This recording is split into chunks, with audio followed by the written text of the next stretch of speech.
So, here's something to think about as you settle in tonight. You already know what infinity is. Or at least, you think you do. It's that thing that goes on forever, right? The biggest thing there is. The number at the end of all the numbers. Except there is no end. And that's sort of the whole point. You've had a sense of it since you were a kid, probably. Maybe you were lying in bed one night, not so different from right now, and you started thinking about space. Like, what's at the edge of space? And if there's a wall out there, what's on the other side of the wall? And if there's something on the other side, then it wasn't really the edge, was it? And you just kept going, and your brain did this funny little shiver, almost like a hiccup, because it was trying to hold something that didn't want to be held. That feeling, that slightly dizzying, slightly thrilling sense of reaching for something that keeps slipping away, that's infinity. Or at least, that's where infinity starts. And tonight, we're going to walk through it slowly, piece by piece, and I think you'll find that it's stranger and more beautiful than you ever realized. But we're not going to rush. We're just going to talk about it, the way you'd talk about it with a friend who happens to find this stuff endlessly fascinating. Which I do. Let's start a long time ago. And I mean a really long time ago, because people have been wrestling with this idea for thousands of years. The ancient Greeks were some of the first to really sit down and try to think carefully about what infinity means. And almost immediately, they ran into trouble. Beautiful, confusing, delightful trouble. There was a philosopher named Zeno who lived in a Greek colony in southern Italy, in a town called Elea, around 490 BC or so. And Zeno came up with a series of arguments, we call them paradoxes, that are still discussed in mathematics and philosophy departments today, 2,500 years later. That's remarkable when you think about it. Most ideas from that era have been revised or replaced or forgotten entirely, but Zeno's paradoxes are still alive, still doing their job, which is to make you feel slightly uneasy about things you thought were obvious. Here's the most famous one. Imagine you want to walk across a room. Simple, right? You do it every day without thinking. But Zeno says, wait. Before you can get all the way across the room, you first have to get halfway across. Fine, that makes sense. But before you can get to the halfway point, you have to get a quarter of the way across. And before that, you have to get an eighth of the way across. And before that, a 16th. And so on, forever. There are infinitely many steps you'd need to complete before you even start moving, in a sense. So how do you ever get anywhere? How does motion even happen? Now you might be thinking, well, that's silly, because obviously I can walk across a room. I've done it. I just did it. And you're right. You can. The question isn't really whether motion is possible. Zeno wasn't that foolish. The question is deeper than that. The question is, how do you make sense of completing infinitely many things in a finite amount of time? Because that's what you're doing, according to Zeno's breakdown. Every time you walk across a room, you're completing an infinite number of sub-journeys. Half, then half of what's left, then half of what's left after that. An endless sequence. And yet it takes you, what, 3 seconds? 4 seconds? You do an infinite thing in finite time, and you don't even notice. That's the first clue that infinity is not what you think it is. It's not just really big. It's not just the biggest number. It's something weirder, something that can hide inside small, everyday things. It can live inside a walk across the room. It can live inside a single second of time. The Greeks, for the most part, did not like this. And I don't mean they found it mildly annoying. I mean it genuinely troubled some of the greatest minds of the ancient world. Aristotle, who came along about a century after Zeno, tried to deal with the problem by making a distinction that turned out to be incredibly influential. he said, "Look, there are two different kinds of infinity, and we need to keep them separate. There's what he called potential infinity and what he called actual infinity. Potential infinity is the safe one. It's the idea that you can always keep going. You can always add one more number. You can always divide a line segment in half again. There's no largest number, because whatever number you name, I can name a bigger one. The process never ends. But, and here's the key, you never actually arrive at infinity. It's always out there ahead of you, always one more step away. It's a process, not a destination. Actual infinity, on the other hand, would be a completed infinite thing, a collection that actually contains infinitely many members, all at once, right now, not as a process, but as a finished object. And Aristotle said, no. He said, actual infinity doesn't exist, can't exist. The universe doesn't allow it. You can always keep counting, but you can never finish counting. You can always keep dividing, but you never actually produce infinitely many pieces. And here's the thing. This wasn't just Aristotle's personal opinion. This became the dominant view in Western thought for roughly 2,000 years. 2,000 years. From around 350 BC all the way into the 1800s, most mathematicians and philosophers agreed with Aristotle. Infinity is a process, not an object. You can approach it, but you can never hold it. It's the horizon line. It moves as you move, always the same distance away. Think about what that means. For most of recorded history, the smartest people in the world looked at infinity and said, essentially, we're not going to go there. It's useful as an idea, as a direction, as a tendency, but it's not a thing. Don't try to treat it as a thing. That way lies madness, and honestly, they had pretty good reasons for being cautious, because when you start treating infinity as an actual object, when you try to do arithmetic with it, things get strange fast. Here's a simple example. Think about all the counting numbers, 1, 2, 3, 4, 5, and so on. There are infinitely many of them, right? Now think about just the even numbers, 2, 4, 6, 8, 10. How many even numbers are there? Well, infinitely many. But wait, the even numbers are a subset of all the counting numbers. You've thrown away all the odd numbers. You've thrown away half of them. So shouldn't there be fewer even numbers than counting numbers? It feels like there should be. And yet, both collections are infinite. So are they the same size? Is one bigger than the other? What does size even mean when you're talking about something that never ends? This is exactly the kind of question that made the Greeks nervous. And it made mathematicians nervous for centuries after. Because our normal intuitions about size and quantity, intuitions that work perfectly well for finite collections, they start to break down when you try to apply them to infinite ones. You can pair up every counting number with an even number. 1 goes with 2. 2 goes with 4. 3 goes with 6. 4 goes with 8. And you never run out on either side. Every counting number gets a partner, and every even number gets a partner. Nobody's left over. So in some sense, there are exactly as many even numbers as counting numbers, even though one collection is contained inside the other. That's not how finite things work. If you have a bag of marbles and you throw half of them away, you have fewer marbles.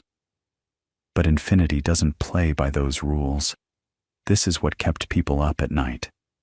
And it's one of the reasons that, for most of history, mathematicians just avoided the whole mess. They used infinity as a shorthand, as a convenience. They'd say things like, as x approaches infinity, or the sum goes to infinity. But they were always careful to treat it as a limit, a tendency, a direction, never as a number, never as a completed thing.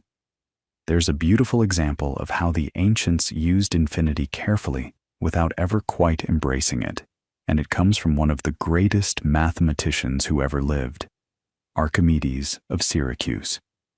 Archimedes was born around 287 BC on the island of Sicily, and he was, by any measure, a genius of the highest order.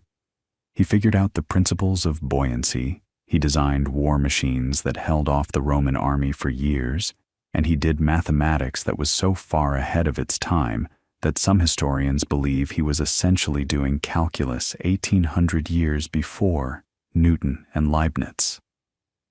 One of the things Archimedes was interested in was calculating areas and volumes of curved shapes. And here's the problem with curved shapes. If you have a rectangle, calculating its area is easy. Length times width.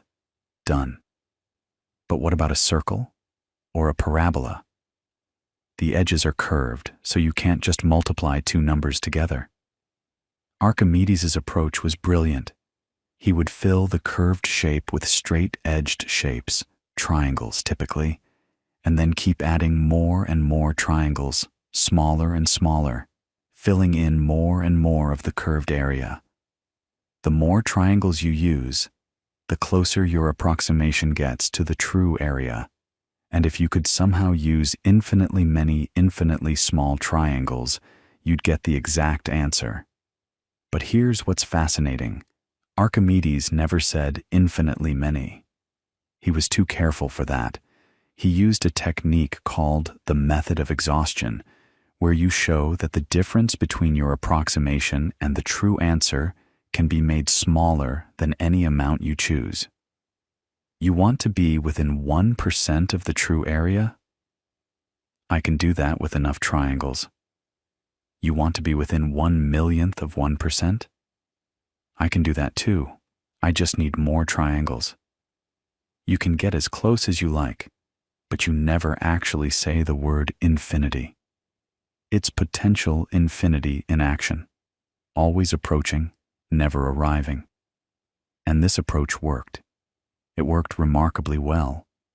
Archimedes used it to prove that the area of a circle is pi times the radius squared. He used it to find the volume of a sphere. He did extraordinary things with this method, but there was always this sense of tiptoeing around the edge of something, of being very careful not to fall into the infinite abyss. Now, here's something I find really moving about this story. Archimedes died in 212 BC, killed by a Roman soldier during the siege of Syracuse. According to the most famous version of the story, he was drawing geometric figures in the sand when the soldier approached, and his last words were something like, "Don't disturb my circles."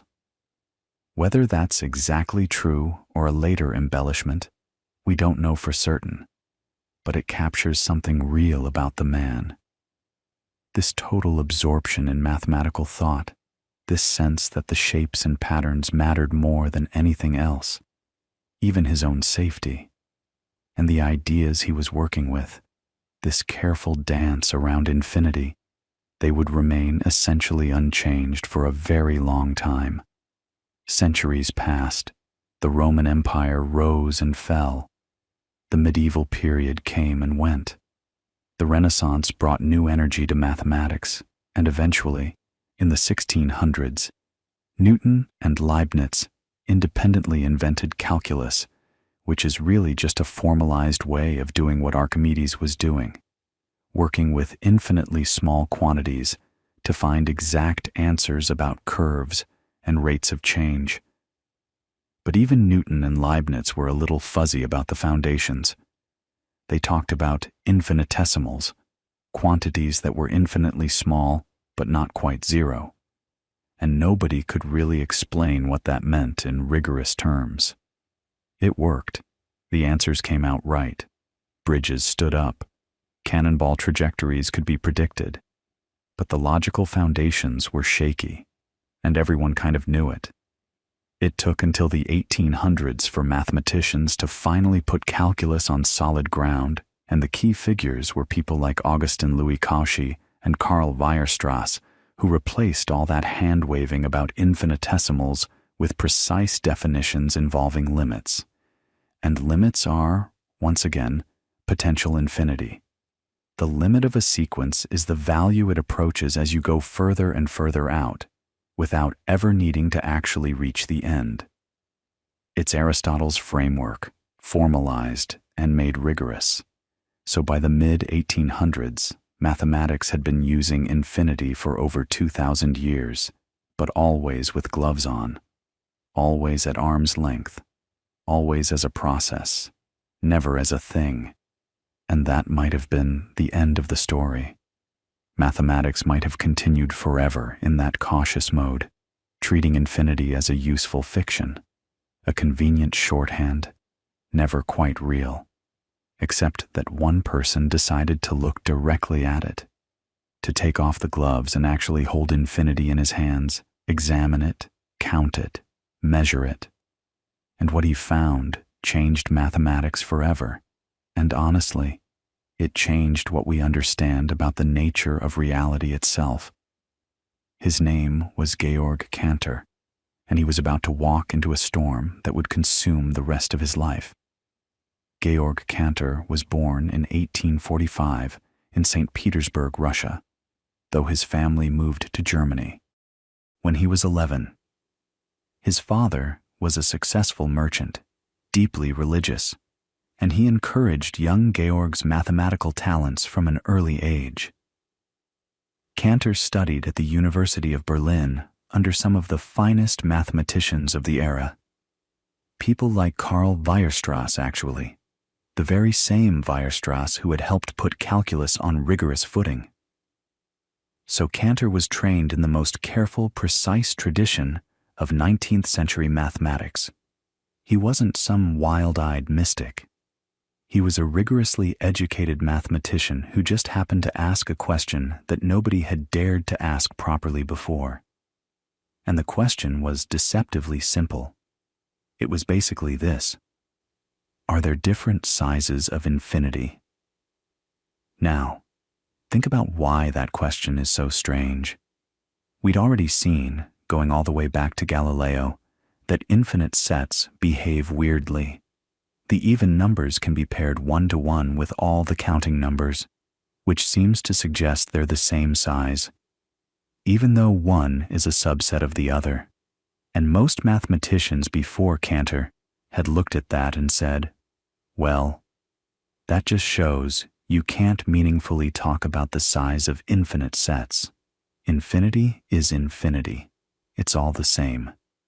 Comparing infinite sizes is like asking which direction is north of the North Pole. The question just doesn't apply. Cantor said, actually, maybe it does apply. Maybe we just need to be more careful about what we mean by size. Here's the thing.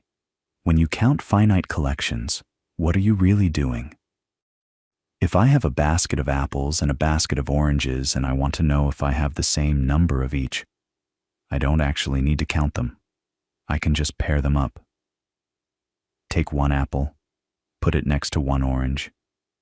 Take another apple, another orange. If I run out of both at the same time, with nothing left over on either side, they're the same size. That's it. That's what same size means at its most fundamental level. It's not about numbers. It's about pairing. 1-to-1 correspondence. Cantor took that idea, which is completely obvious for finite sets, and said, let's use it as our definition for infinite sets too. Two sets, even infinite ones, are the same size if and only if you can pair their elements up 1-to-1, with nothing left over on either side. He had a technical term for this. He called it the cardinality of a set. Two sets have the same cardinality if there exists a 1-to-1 correspondence between them. And using this definition, yes, the even numbers and the counting numbers have the same cardinality. So do the odd numbers. So do the perfect squares. So do the prime numbers actually. There are exactly as many primes as there are counting numbers, in this precise sense. You can line them all up in a list. First prime, second prime, third prime, and that list will never end. And every prime will have exactly one counting number assigned to it. Same size, same cardinality. Cantor gave this cardinality a name. He called it Aleph Null, written with the Hebrew letter Aleph and a little subscript 0. Aleph Null is the cardinality of the counting numbers, and it's the smallest infinity. Any set that can be listed out, first element, second element, third element, going on forever, has cardinality Aleph Null. Cantor called these sets countable, which is a beautiful word for it. They're infinite, but you can count them in the sense that you can put them in a sequence. You can always say which one comes next. So here's where it starts to get really interesting. Cantor asked the natural follow-up question: is every infinite set countable? Can you always list the elements out in a sequence, one after another? Or are there infinite sets that are somehow too big for that? Sets where no matter how cleverly you try to arrange them into a list, you'll always miss some. And the answer is yes. There are bigger infinities. And the way Cantor proved it is one of the most beautiful arguments in all of mathematics. It's called the diagonal argument, and it dates to 1891. And honestly, once you see it, you'll never forget it. Let me walk you through it slowly.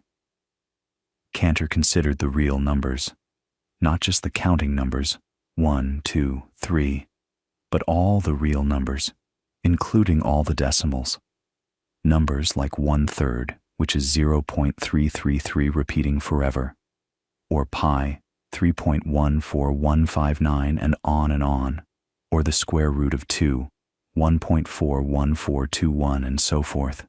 Every point on the number line, every possible decimal expansion, going on forever after the decimal point. Now Cantor wanted to show that you cannot list all the real numbers. Specifically, he focused on just the real numbers between 0 and 1, all those decimals that start with 0 point something, and he used a proof by contradiction. He said, okay, suppose you could list them. Suppose someone hands you a complete list. The first real number on the list, the second, the third, and so on, going forever. And they claim every real number between 0 and 1 appears somewhere on this list. Cantor showed that no matter what list you're given, he can construct a real number that's not on it. Here's how. You look at the first number on the list, and you look at its first decimal digit. Say it's a 4. You pick a different digit for your new number's first decimal place. Say, a 7. Then you look at the second number on the list, and you look at its second decimal digit. Say it's a 9. You pick something different. Say, a 2. Then you look at the third number's third digit, the fourth number's fourth digit, and so on, going diagonally down the list. For each one, you pick a different digit. When you're done, well, you're never really done, because it goes on forever. But the number you're constructing is fully defined by this rule. You have a new decimal number between 0 and 1. And this number is different from the first number on the list because it differs in the first decimal place. It's different from the second number because it differs in the second decimal place. It's different from every number on the list because for any position n, your new number differs from the nth number in the nth decimal place. So your new number isn't on the list. But the list was supposed to be complete. Contradiction. The list can't exist. You simply cannot put the real numbers between 0 and 1 into a countable sequence. Think about what that means. The real numbers are uncountable. They represent a strictly larger infinity than the counting numbers. Aleph null isn't the only size of infinity. There's something bigger, and this is where things get genuinely mind-bending, so let's just sit with it for a moment. Both sets are infinite. The counting numbers go on forever. The real numbers go on forever. But the real numbers are, in a precise mathematical sense, more infinite. There are more of them. Not just a few more, infinitely more. The real numbers are so much more numerous than the counting numbers that you can't even begin to list them all. It's not that we haven't been clever enough to find the right listing. Cantor proved that no such listing can exist. It's impossible in principle. Now, Cantor called the cardinality of the real numbers the power of the continuum, and the natural question, the question that would haunt him for the rest of his life, was exactly how much bigger this new infinity is.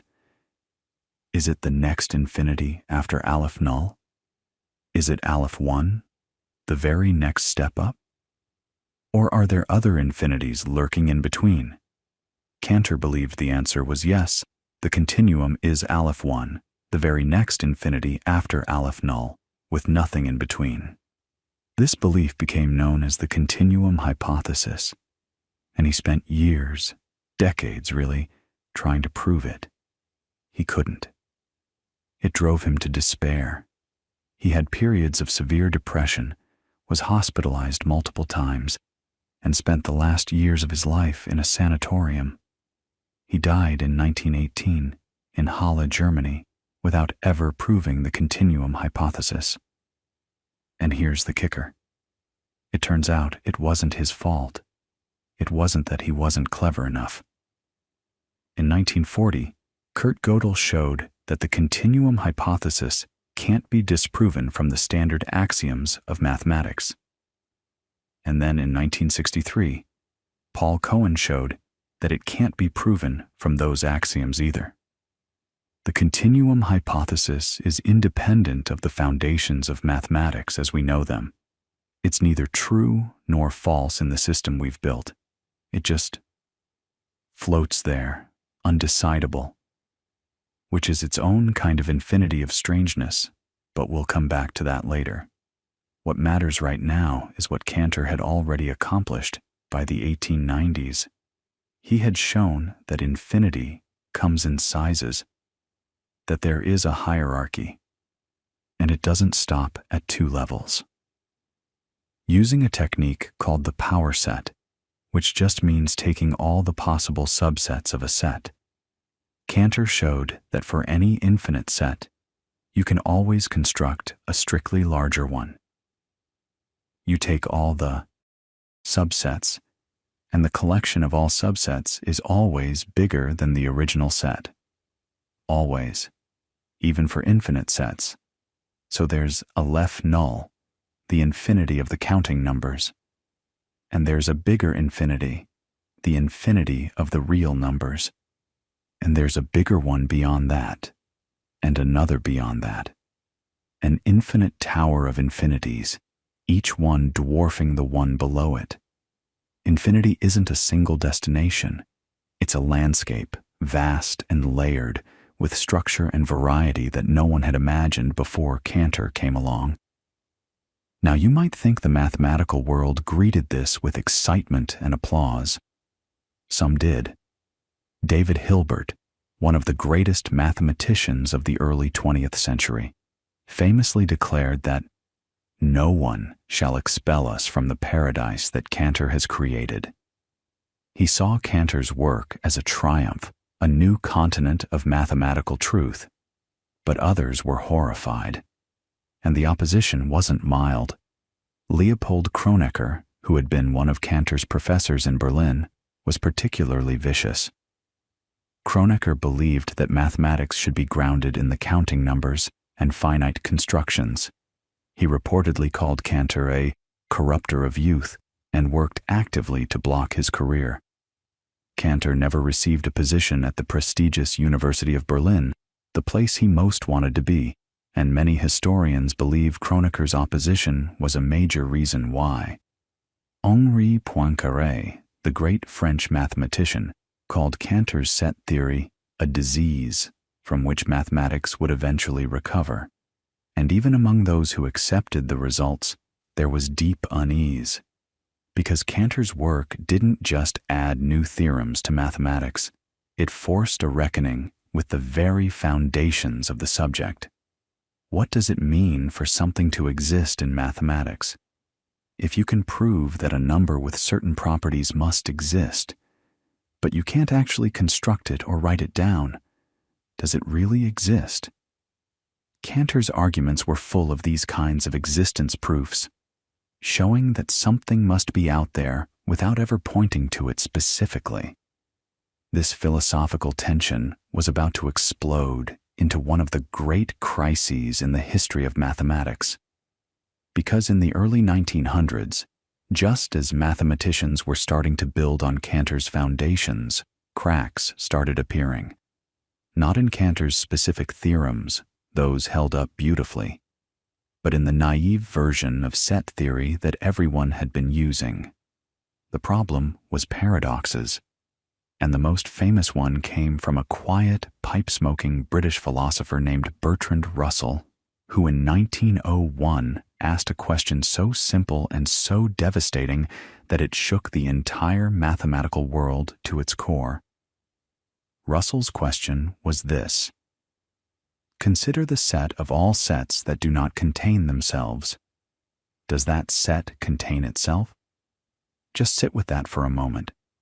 If the set does contain itself, then by definition it shouldn't, because it's supposed to only contain sets that don't contain themselves. But if it doesn't contain itself, then it meets its own membership criteria, so it should contain itself. Either way, you get a contradiction. It's like asking a barber who shaves everyone in town who doesn't shave themselves, does the barber shave himself? If he does, he shouldn't. If he doesn't, he should. Round and round, no escape. Now, this might sound like a cute little logic puzzle, the kind of thing you'd hear at a dinner party and chuckle about. But for mathematicians in 1901, it was catastrophic, because the whole point of set theory was supposed to be that it provided a rock-solid foundation for all of mathematics. Numbers, functions, geometry, analysis. Everything was being rebuilt on top of sets. And here was Russell showing that the most basic, intuitive notion of what a set even is led straight to a contradiction. If your foundation has a crack like that, the entire building is suspect. Everything built on top of naive set theory, which by that point was a lot, suddenly had a question mark hanging over it. Russell himself was deeply troubled by this. He spent years trying to fix the problem, eventually collaborating with Alfred North Whitehead on a massive work called Principia Mathematica, published in 3 volumes between 1910 and 1913. The idea was to rebuild the foundations of mathematics from scratch, using a carefully designed system of types that would prevent these self-referential paradoxes from ever forming. In Russell and Whitehead's system, you couldn't just talk about the set of all sets. Sets were organized into a hierarchy of types, and a set at one level could only contain members from the level below it. So a set could never contain itself, and Russell's paradox simply couldn't be formulated. It was brilliant in a way, but it was also incredibly cumbersome. Principia Mathematica is famously dense. It takes hundreds of pages just to prove that 1 + 1 = 2. And the type restrictions felt artificial to many mathematicians. They solved the paradox, sure, but they did it by putting up fences everywhere, and those fences got in the way of the kind of free-wheeling mathematical reasoning that people actually wanted to do. So other mathematicians took a different approach. The one that eventually won out, the one that most working mathematicians still use today, at least implicitly, was developed primarily by Ernst Zermelo, starting in 1908, and later refined by Abraham Frankel and Thoralf Skolem in the 1920s. The result is called Zermelo-Frankel set theory, often abbreviated ZF or ZFC, when you include the axiom of choice, which we'll get to later because that's its own wonderful rabbit hole. Here's the basic idea behind Zermelo-Frankel set theory, and it's actually quite elegant.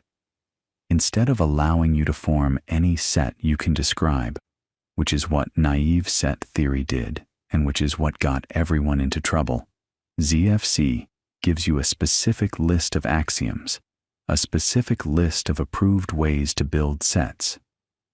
You can start with the empty set. You can take two sets and form their union. You can take a set and form the set of all its subsets, the power set. You can separate out elements of an existing set that satisfy some property. But crucially, you can't just conjure up the set of all sets that don't contain themselves out of thin air, because there's no axiom that lets you do that. The rules are carefully designed so that the dangerous self-referential constructions can never get off the ground. And here's what's really clever about this. Zermelo-Frankel set theory doesn't try to explain what a set is in some deep philosophical sense. It just tells you what you're allowed to do with sets. It's like, imagine you're learning a card game, and instead of someone explaining the metaphysical nature of cards, they just hand you the rule book. Follow these rules, and the game works. Don't worry about what a card really is. That pragmatic approach turned out to be incredibly powerful. ZFC became the standard foundation for virtually all of modern mathematics, and it's remained so for about a century now. But the foundational crisis of the early 1900s wasn't just about fixing paradoxes. It sparked a much deeper argument about what mathematics is, what it should be, and what counts as a valid proof. And this argument played out as a genuine intellectual rivalry, one of the most fascinating in the history of ideas, between three broad camps. On one side, you had the formalists, led by David Hilbert, the towering figure of early 20th century mathematics. Hilbert's vision was ambitious and optimistic. He believed that all of mathematics could be formalized, written down as a system of axioms and rules of inference, and that once you did this, you could prove that the system was consistent, meaning it would never produce a contradiction. No more paradoxes, no more crises, just a clean, complete, self-verifying edifice of mathematical truth. Hilbert laid out this program explicitly in the 1920s, and it became known as Hilbert's program. His famous rallying cry was, "We must know, we will know." There's actually a recording of him saying this from 1930, and you can hear the conviction in his voice. He genuinely believed that every mathematical question had an answer and that we could find it. On another side were the intuitionists led by L.E.J. Brouwer, a Dutch mathematician with a mystical streak and a fierce temperament. Brouwer rejected the whole formalist enterprise. He believed that mathematics was a creation of the human mind, not a discovery of external truths, and that a mathematical object only exists if you can construct it mentally, step by step. This might sound reasonable, even modest, but it had radical consequences, because it meant that Brouwer rejected the law of the excluded middle, the principle that every statement is either true or false. In classical mathematics, you can prove something exists by showing that its non-existence leads to a contradiction. Brouwer said no. That's not good enough. You haven't actually built the thing. You've just shown that not having it would be inconvenient. And so Brewer wanted to throw out huge swaths of established mathematics, including much of Cantor's work on infinity, because the proofs relied on non-constructive methods. The battle between Hilbert and Brewer got genuinely personal and ugly. Hilbert saw intuitionism as a threat to the freedom of mathematics. He reportedly said that taking the law of excluded middle away from mathematicians would be like taking the telescope away from astronomers. Brewer, for his part, was uncompromising and sometimes abrasive. The conflict came to a head in the late 1920s when Hilbert essentially maneuvered to have Brewer removed from the editorial board of the Mathematische Annalen, one of the most prestigious journals in the field. It was a power play, and it worked. Brewer was deeply wounded by the episode and withdrew from mathematical life for years afterward. And then there was a third camp, the logicists, who believed that mathematics was ultimately reducible to logic. This was Russell's camp and Frege's before him. Gottlob Frege had actually been working on this idea before Russell's paradox blew a hole in it. Frege's magnum opus was literally at the printer when Russell wrote to him pointing out the contradiction, and Frege added a heartbreaking appendix acknowledging that one of his fundamental assumptions had been shown to be false. Think about that. Years of work, your life's achievement, and you find out it's flawed just as it's about to be published. Frege handled it with remarkable grace, but the blow was devastating. So you had these three visions of what mathematics should be, all clashing in the early decades of the 20th century, all partly triggered by Cantor's work on infinity and the paradoxes it exposed. And here's the thing. None of them won cleanly. Each camp had insights that endured, and each had blind spots. But the real knockout blow, the moment that changed everything, came from a young Austrian logician who was quiet, meticulous, and in many ways, the most unlikely revolutionary imaginable. Kurt Gödel was born in 1906 in Brno, which was then part of Austria-Hungary. He was a brilliant student, almost unnervingly precise in his thinking, and he arrived at the University of Vienna at exactly the right moment to be drawn into the foundational debates. By his mid-20s, he had produced two theorems that are among the most profound results in all of mathematics, results that shattered Hilbert's program and permanently changed our understanding of what mathematics can and cannot do. Gödel's first incompleteness theorem, published in 1931, says roughly this: any consistent formal system that's powerful enough to describe basic arithmetic will contain true statements that cannot be proven within that system. Let that sink in for a moment. It means that no matter how carefully you set up your axioms, no matter how complete you try to make your system, there will always be mathematical truths that slip through the net. They're true, but you can't prove them using the rules you've laid down. The system is inherently incomplete. And his second incompleteness theorem twists the knife further. It says that such a system cannot prove its own consistency. So Hilbert's dream of setting up a formal system and then proving from within that system that it would never produce a contradiction is impossible, not just difficult, not just beyond our current abilities, mathematically, provably impossible. Now, you might be wondering what this has to do with infinity, and the answer is everything. Because Gödel's theorems apply to any system strong enough to talk about the natural numbers, 1, 2, 3, and so on, going up forever. Infinity is baked into the very structure of arithmetic, and it's that infinite structure that creates the room for incompleteness. Gödel's proof actually works by encoding statements about the system as numbers within the system, a breathtaking act of self-reference that's controlled and precise, unlike the wild self-reference that caused Russell's paradox. He showed that you can construct a sentence that essentially says, "This statement is not provable in this system." If the system is consistent, that statement must be true but unprovable. It's the liar's paradox, tamed and turned into a mathematical theorem. And remember the continuum hypothesis, Cantor's question about whether there's an infinity between the countable and the continuum?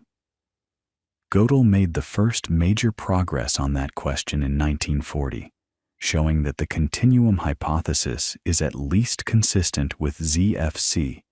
You can't disprove it using the standard axioms.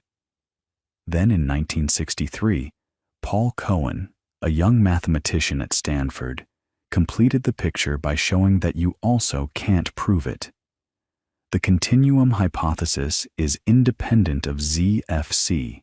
It's neither provable nor disprovable from the standard axioms of set theory. It's exactly the kind of statement Gödel's theorems told us must exist, only now it wasn't some abstract, artificially constructed sentence. It was one of the most natural and important questions in all of mathematics, and it turned out to be fundamentally undecidable. Cohen's technique for proving this, called forcing, was itself a revolution. It gave mathematicians a powerful new tool for building alternative mathematical universes, models of set theory where different things are true. In some models, the continuum hypothesis holds. In others, it doesn't. Both are perfectly consistent. It's a little like discovering that certain questions about geometry depend on whether you're working on a flat plane or on the surface of a sphere. The answer isn't fixed. It depends on which version of the mathematical universe you're living in. This might feel unsettling, and honestly, it should, at least a little. We tend to think of mathematics as the one domain where questions have definite answers. 2 plus 2 is 4. End of story. But what Gödel and Cohen showed is that once you get into the deeper waters, once you start asking questions about infinite sets, about the structure of the continuum, about the landscape of infinities, the answers can depend on choices that go beyond what our standard axioms can settle. There are genuine forks in the road, and different paths lead to different but equally valid mathematical worlds. And yet, mathematics kept going. That's the remarkable thing. The foundational crisis didn't destroy the subject. It deepened it. Mathematicians learned to live with incompleteness, the way physicists learned to live with uncertainty. And the tools that came out of this period, ZFC set theory, model theory, forcing, the whole apparatus of mathematical logic, turned out to be extraordinarily useful, not just for philosophy, but for practical mathematics, and eventually for computer science. Because when you start thinking carefully about what can and cannot be computed, what can and cannot be decided by an algorithm, you're walking on ground that Gödel and his contemporaries cleared. Speaking of computation, there's a direct line from Gödel's incompleteness theorems to one of the most important ideas of the 20th century, an idea that connects infinity to the machines in your pocket, to the internet, to artificial intelligence, to everything digital. And that line runs through another quiet, brilliant, tragically short-lived figure, Alan Turing. In 1936, just 5 years after Gödel published his incompleteness results, Turing was a young graduate student at Cambridge, and he was thinking about a question Hilbert had posed called the Entscheidungsproblem, the decision problem. Hilbert wanted to know whether there existed a general mechanical procedure, an algorithm that could determine the truth or falsity of any mathematical statement. And Turing's answer, like Gödel's before him, was no. There is no such algorithm. There is no universal mechanical procedure that can look at an arbitrary mathematical statement and reliably tell you whether it's true or false. But here's what made Turing's answer so extraordinary. It wasn't just the conclusion that mattered, it was how he got there. Because to prove that no such algorithm existed, Turing first had to define what an algorithm actually was, and nobody had ever done that rigorously before. Think about that for a second. Mathematicians had been talking about procedures, methods, recipes for computation for centuries. Long division is an algorithm. Euclid's method for finding greatest common divisors is an algorithm. But nobody had ever sat down and said, precisely and formally, what counts as a computation? What are the absolute minimal ingredients you need? What does it mean, at the most fundamental level, to calculate something? Turing did that, and the way he did it was beautiful.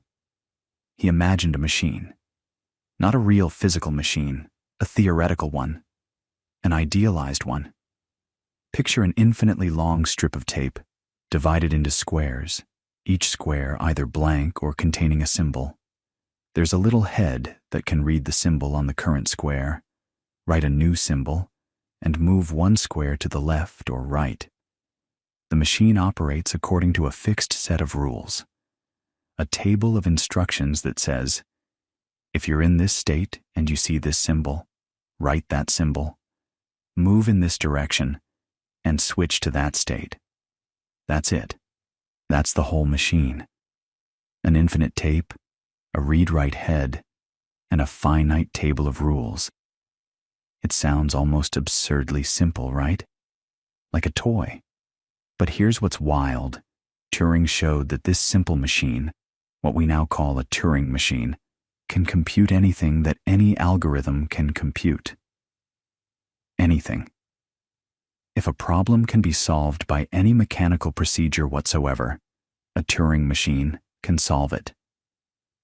This is the Church-Turing thesis, named for Turing and Alonzo Church, who independently arrived at equivalent results using a completely different formalism called lambda calculus. Church actually published his result a few months before Turing in 1936, but Turing's version, with its concrete image of a machine reading and writing on a tape, turned out to be far more intuitive and far more influential. It gave people something they could picture. And that picture eventually became the conceptual blueprint for every digital computer ever built. Now, infinity shows up in Turing's work in a really interesting way. The tape is infinite. It has to be, because you can't put an artificial limit on how much space a computation might need. Some calculations require more scratch paper than others, and you want your theoretical machine to be able to handle any calculation, no matter how long. So the tape stretches out forever in both directions. That's a potential infinity, in Aristotle's sense. You never actually use infinitely many squares for any single computation, but there's no bound on how many you might need. The machine itself, though, is finite. Its table of rules is finite. Its alphabet of symbols is finite. And that contrast, finite machine, infinite tape, turns out to be crucial. Because here's what Turing did next. He asked, can we build a universal Turing machine?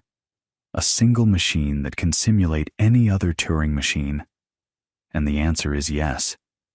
You can encode the rules of any Turing machine as a string of symbols on the tape, feed that encoding into a universal machine, and the universal machine will faithfully simulate whatever the original machine would have done. This is the theoretical foundation of the stored program computer. The idea that a single machine can run any program, that software and hardware are separable. Every laptop, every phone, Every server is a physical approximation of Turing's universal machine. The tape isn't infinite, of course. Your phone has a finite amount of memory. But the architecture, the fundamental logic of how computation works, that's Turing's design from 1936. And now comes the connection to infinity and undecidability. Turing used his machines to construct a proof that certain problems are uncomputable. They cannot be solved by any algorithm, no matter how clever. The most famous of these is the halting problem. Here's the question. Given a description of a Turing machine and an input, can you determine whether that machine will eventually halt, stop, and give an answer, or whether it will run forever in an infinite loop? Turing proved that no algorithm can solve this problem in general, and his proof has the same flavor as Cantor's diagonal argument, that same beautiful trick of self-reference and contradiction. Let me walk you through the idea, gently. Suppose someone claims they've built a machine H that solves the halting problem. You feed it any program and any input, and H correctly tells you halts or loops forever. Turing says, fine, let's use H to build a new machine, call it D, that does something devious. D takes a program as input, runs H to check whether that program would halt when given itself as input, and then D does the opposite. If H says the program would halt, D goes into an infinite loop. If H says the program would loop forever, D halts. Now ask, what happens when you feed D its own description? If D halts on itself, then by construction, H must have said D loops forever. But H is supposed to be correct, so D should loop forever. Contradiction. If D loops forever on itself, then H must have said D halts, but then D should halt. Contradiction again. Either way, you get a paradox. So the machine H can't exist. The halting problem is undecidable. You can feel Cantor's diagonal argument in there, can't you? That same move of taking a supposed complete list, or in this case, a supposed universal algorithm, and constructing something that can't be on the list, something that breaks the system by referring to itself. Gödel did the same thing with his incompleteness theorems, encoding self-referential statements within formal systems. There's a deep structural kinship between Cantor's uncountability proof, Gödel's incompleteness theorems, and Turing's halting problem. They're all telling us the same thing from different angles. There are inherent limits to what formal systems can capture, what axioms can prove, what algorithms can compute. And all three limits are intimately connected to infinity. Here's another way to see the connection. How many possible Turing machines are there? Well, each Turing machine is defined by a finite table of rules which you can encode as a finite string of symbols. So the set of all Turing machines is countable. You can list them one by one, the same way you can list all the natural numbers. That means the set of all computable functions is countable. But how many possible functions are there from natural numbers to natural numbers? That set is uncountable. It has the same cardinality as the real numbers, the same cardinality as the power set of the naturals. So just by a counting argument, just by comparing sizes of infinity, you can see that almost all functions are uncomputable. The computable ones are a vanishingly tiny sliver of all possible functions. Most of mathematical reality is beyond the reach of any algorithm. That's Cantor's legacy showing up in computer science in the most direct way imaginable. Turing published his paper on computable numbers with an application to the Entscheidungsproblem in 1936. He was 24 years old. And then, as you probably know, his life took a dramatic turn.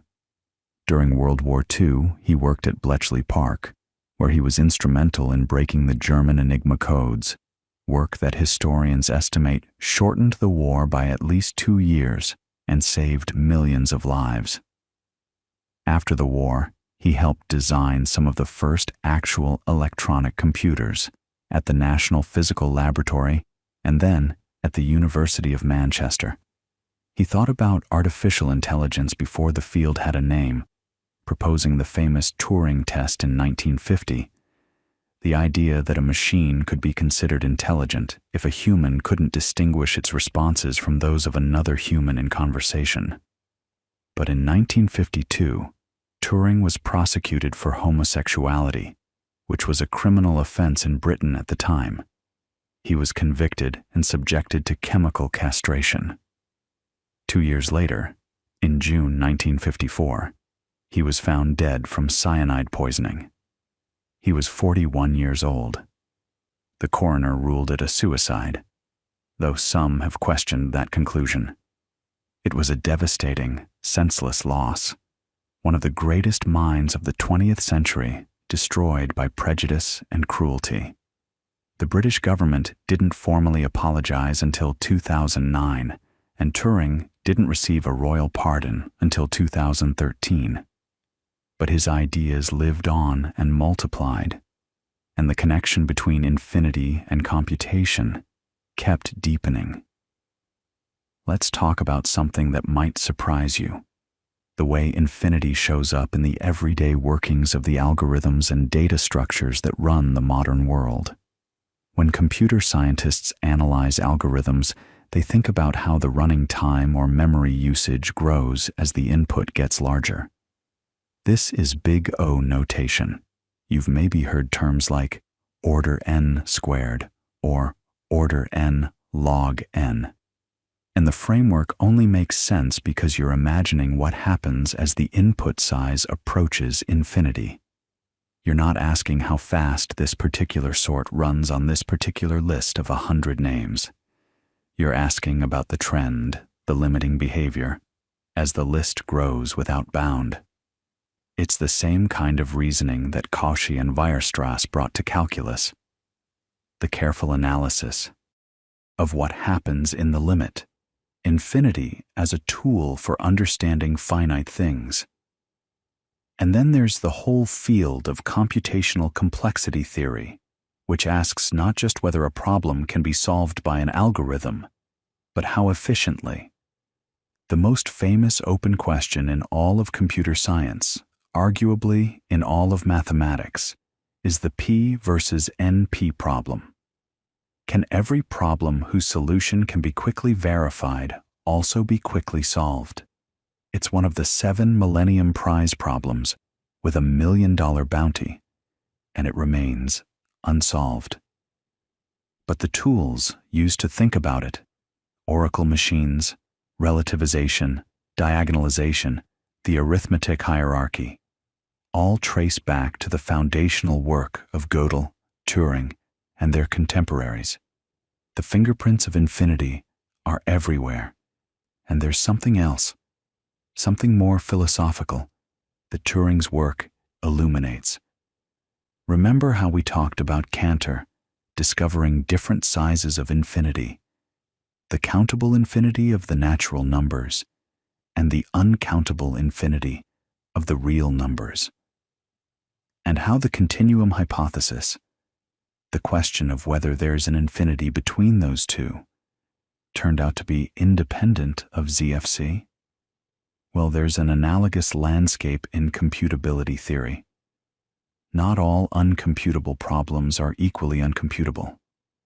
There's a whole hierarchy of undecidability, levels upon levels, each one more uncomputable than the last.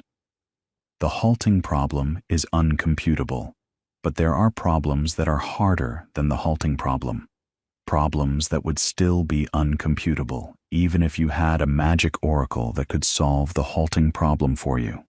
And above those, there are problems harder still. This is called the arithmetic hierarchy, and it extends upward through countably many levels, each one corresponding to a deeper layer of uncomputability.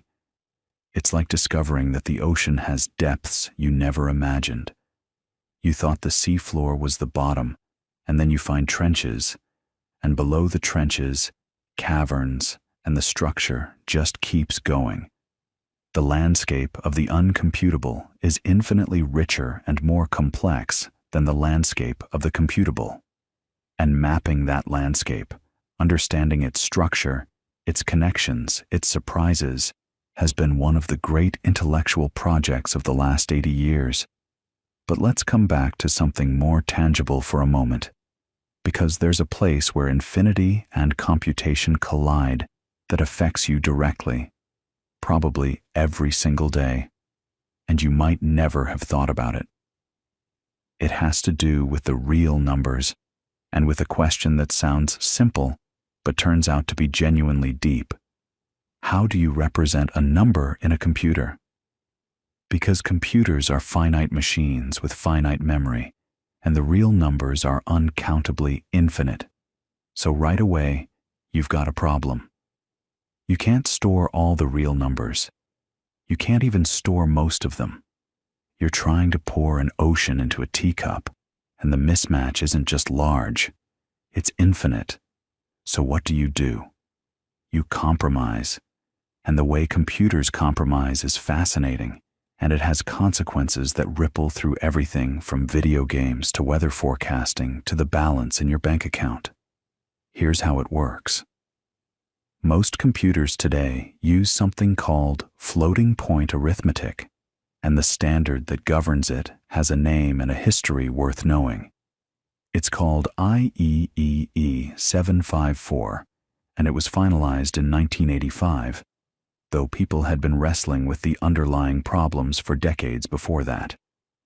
The driving force behind the standard was a mathematician named William Kahan, a professor at UC Berkeley, and he's one of those figures who deserves to be far more famous than he is.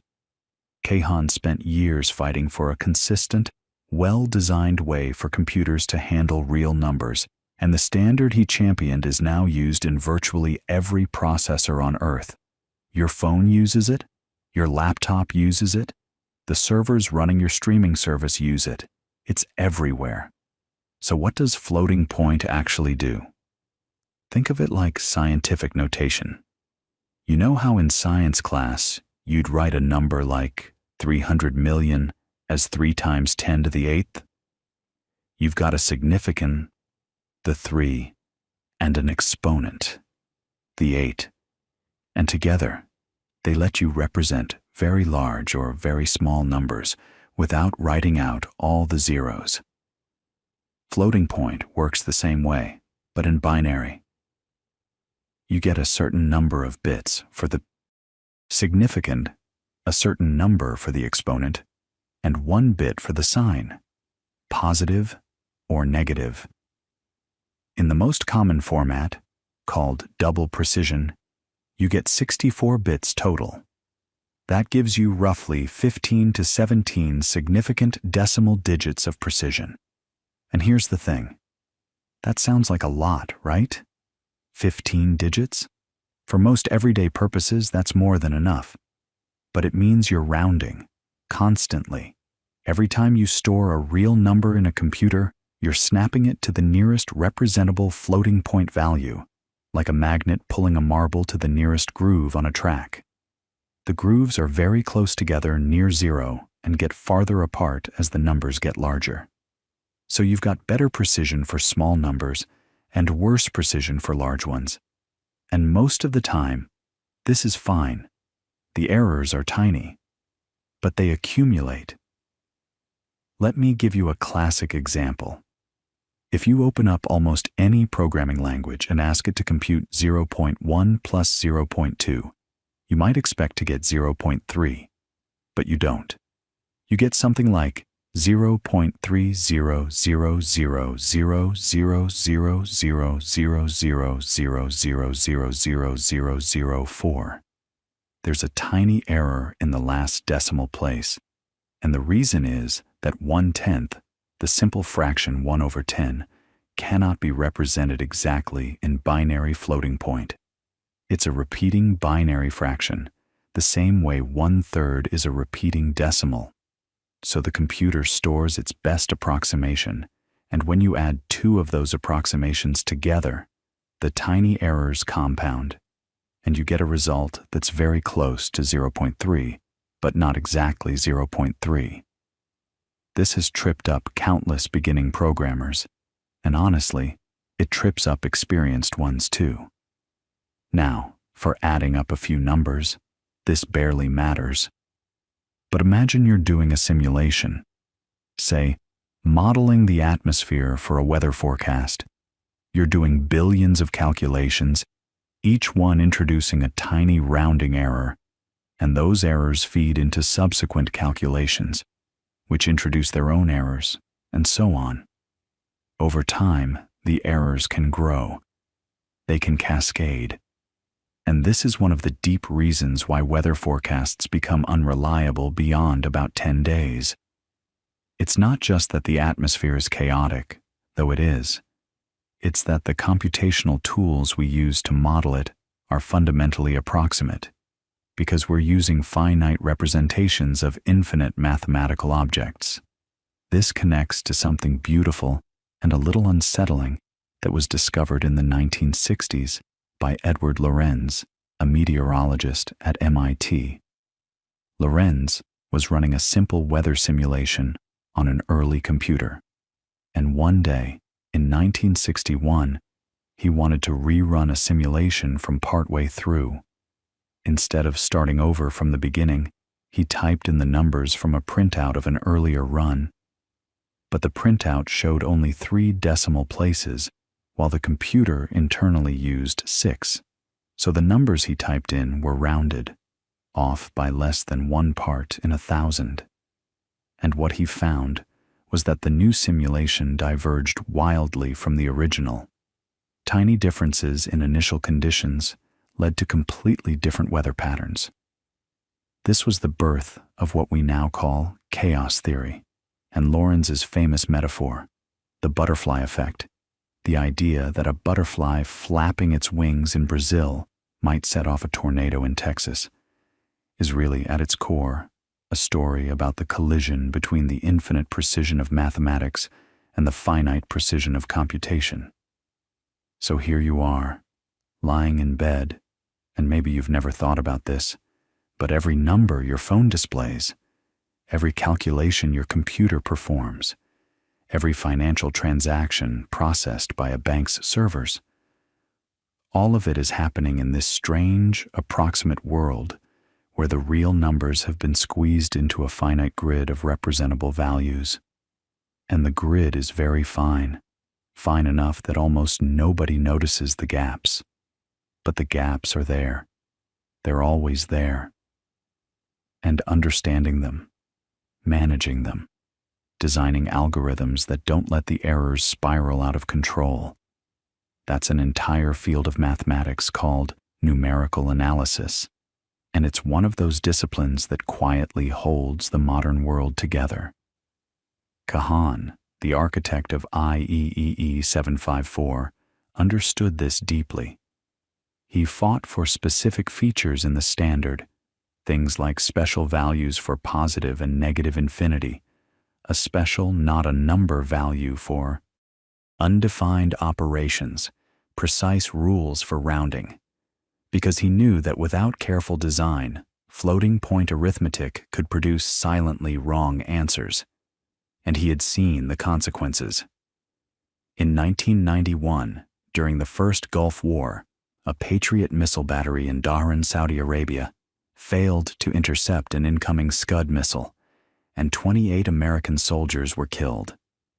The investigation found that the cause was a floating point rounding error in the system's clock. The software tracked time in tenths of a second, but 1/10, as we just discussed, can't be represented exactly in binary. The system had been running for about 100 hours, and over that time, the tiny error in each tick accumulated to a drift of about 1/3 of a second. That doesn't sound like much, but a Scud missile travels about 0.5 kilometer in 1/3 of a second. The tracking system looked for the incoming missile in the wrong part of the sky. It never found it. 28 people died because of the gap between 1/10 and its nearest binary floating point approximation. That's a sobering story, and it's worth sitting with for a moment. Not to be frightened, but to appreciate how deeply the mathematics of infinity, the fact that the real numbers are uncountably infinite and cannot be fully captured by any finite system, reaches into the physical world. This isn't abstract philosophy. It's life and death engineering. But let's shift gears a little, because there's another direction where infinity shows up in ways that might surprise you, and it connects back to something we touched on earlier. The idea of different sizes of infinity, Cantor's great discovery. We talked about how the natural numbers are countably infinite, how the real numbers are uncountably infinite, and how the power set of any set is strictly larger than the set itself, giving you an endless tower of ever larger infinities. But we didn't really explore what those higher infinities look like, or whether they matter for anything beyond pure mathematics. And the answer is, well, it's complicated and it's beautiful, and it takes us into some of the strangest territory in all of mathematics. So let's go back to the power set idea for a moment. You start with the natural numbers. That's Aleph null, the smallest infinity. You take the power set, the set of all subsets of the natural numbers, and you get a larger infinity. Cantor proved that. And this larger infinity, the size of the power set of the naturals, turns out to be the same as the size of the real numbers. That's a result worth appreciating. The set of all subsets of whole numbers is exactly as large as the set of all points on a line. Two very different seeming collections, same cardinality. And this cardinality is called the cardinality of the continuum, often written as 2 to the Aleph null, or sometimes just lowercase c. Now, the continuum hypothesis, the one that Gödel and Cohen showed is independent of ZFC, says that this cardinality of the continuum is Aleph 1, the very next infinity after Aleph null, with nothing in between. But here's what's wild. Even if you don't settle the continuum hypothesis, you can keep going. Take the power set of the reals. That gives you an even larger infinity. Take the power set of that, larger still, and you can keep doing this forever, and you get an infinite sequence of infinities, each one strictly larger than the last. Cantor's theorem guarantees it. There's no ceiling, no final infinity, no largest set. And this is where it starts to feel almost vertiginous. Because you might ask, okay, is the collection of all these infinities itself a set? Can you gather all the alephs, Aleph null, Aleph 1, Aleph 2, all the way up, into one big set? And the answer is no. This is something that was understood early on, partly because of the paradoxes we talked about.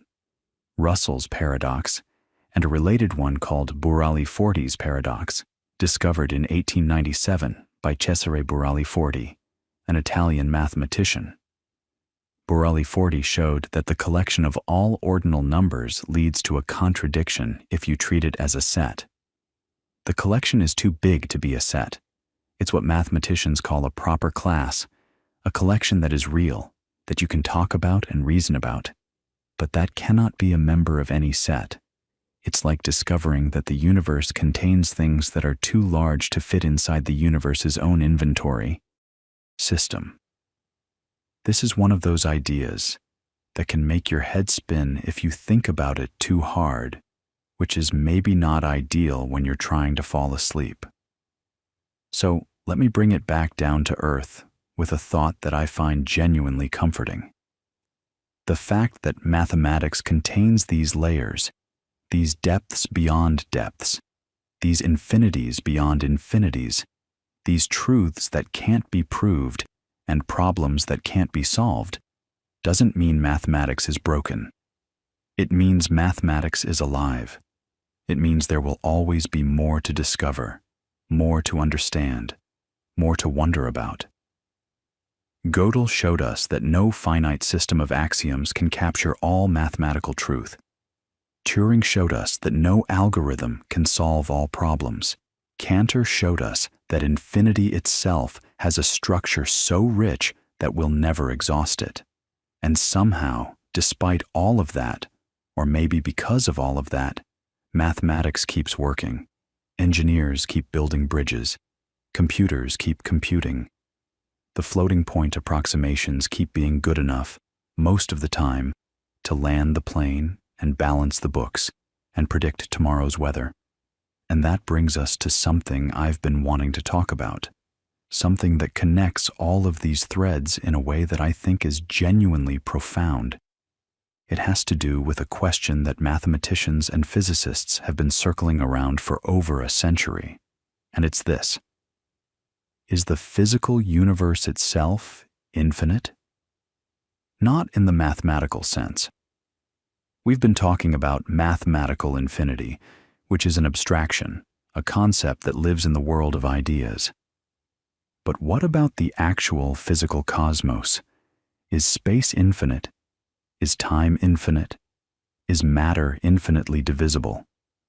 And the answers, or at least the current best guesses, are surprisingly nuanced, and they depend a lot on what you mean by infinite and which branch of physics you're asking. Let's start with space. Is the universe spatially infinite? Does it just go on and on forever, or does it curve back on itself somehow, like the surface of a sphere, but in 3 dimensions? Here's the honest answer. We don't know for sure. But the best measurements we have, particularly from the cosmic microwave background radiation, that faint afterglow of the Big Bang that was first detected accidentally in 1965 by Arno Penzias and Robert Wilson at Bell Labs, those measurements suggest that the universe is, at the very least, extraordinarily close to being spatially flat. And a flat universe, one where the geometry of space follows the familiar rules of Euclid, where parallel lines stay parallel forever, where the angles of a triangle add up to exactly 180 degrees. A flat universe would, in the simplest models, extend infinitely in all directions. No edge, no boundary, just more space, forever. Now, that's a wild thing to sit with, because it means that right now, as you're lying here, there might be an infinite amount of space stretching out beyond what we can observe. The observable universe, the part we can see, is limited by the speed of light and the age of the cosmos. Light has had about 13.8 billion years to travel since the Big Bang, and when you account for the expansion of space during that time, the observable universe has a radius of about 46 billion light-years. That's a staggering number. But if space is truly infinite, then the observable universe is just a tiny bubble in something incomprehensibly larger. It's like standing on the shore of an ocean and being able to see maybe a mile out to the horizon, and someone tells you the ocean might go on forever. You can't see it. You can't prove it from where you're standing. But the geometry of the water's surface, as far as you can measure, is consistent with it never ending. And here's where it gets genuinely strange. If the universe is spatially infinite and matter is distributed more or less uniformly throughout, which is what the cosmological principle suggests and what observations support on the largest scales, then there are some bizarre consequences, because there are only finitely many ways to arrange matter and energy in any given region of space. The number is enormous, unimaginably enormous, but it's finite. So in an infinite universe, every possible arrangement would have to repeat. Somewhere, impossibly far away, there would be another region of space, with a planet just like Earth, with a person just like you, lying in bed, listening to something just like this. That's not science fiction. That's a logical consequence of infinity combined with finite physics. Max Tegmark, the MIT physicist, has written extensively about this idea, and he's estimated that your nearest identical copy would be about 10 to the power of 10 to the power of 29 meters away. That number is so large, it's essentially meaningless to the human mind. But in an infinite universe, it's out there. Now, whether you find that idea thrilling or unsettling probably says something about your personality. But let's set it aside and talk about the other kind of physical infinity, the infinitely small. Is matter infinitely divisible? Can you keep cutting things in half forever, or do you eventually hit a bottom? This is one of the oldest questions in natural philosophy. Democritus, back around 400 BC, argued that matter was made of indivisible particles he called atoms. The word literally means uncuttable in Greek. Aristotle disagreed, as he often did, and argued that matter was continuous and could be divided without limit. For over 2,000 years, Aristotle's view more or less dominated. But then, starting in the 19th century, the atomic theory of matter came roaring back. John Dalton's chemical atomic theory in the early 1800s, then J.J. Thomson's discovery of the electron in 1897, then Ernest Rutherford's discovery of the atomic nucleus in 1911, then the discovery of protons and neutrons. Each step revealed another layer of structure, another level of the small. And you might think, okay, so we found the bottom. Atoms are made of protons, neutrons, and electrons. Protons and neutrons are made of quarks. Electrons and quarks are, as far as we can tell, fundamental. They don't seem to be made of anything smaller. So matter is not infinitely divisible. We've found the uncuttable pieces that Democritus predicted. But here's the thing. Even if particles themselves are fundamental, the space they live in might still be continuous. In standard quantum mechanics and in general relativity, space-time is modeled as a smooth continuum, a manifold, mathematicians would call it.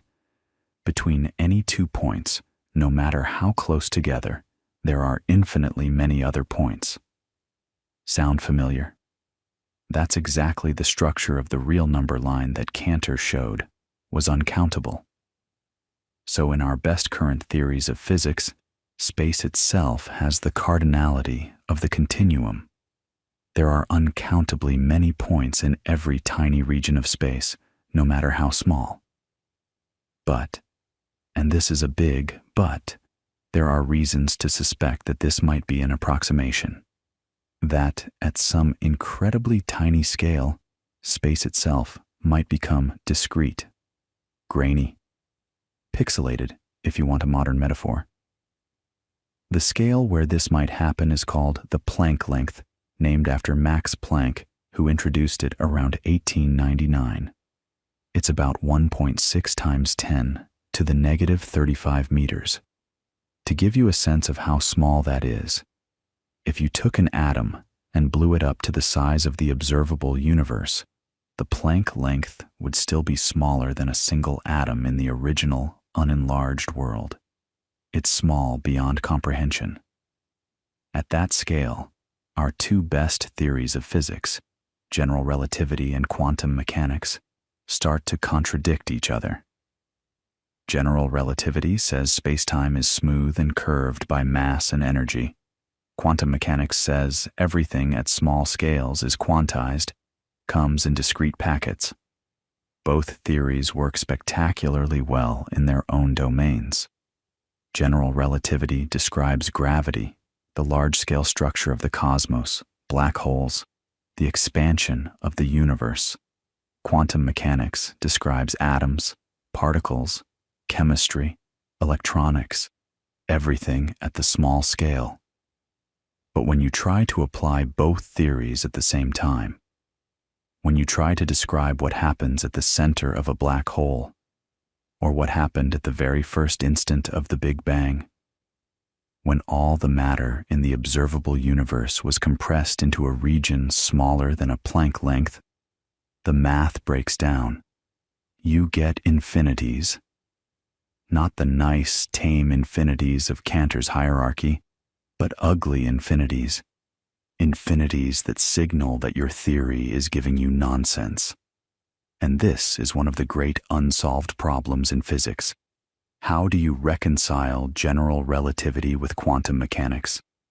How do you build a theory of quantum gravity? String theory is one attempt.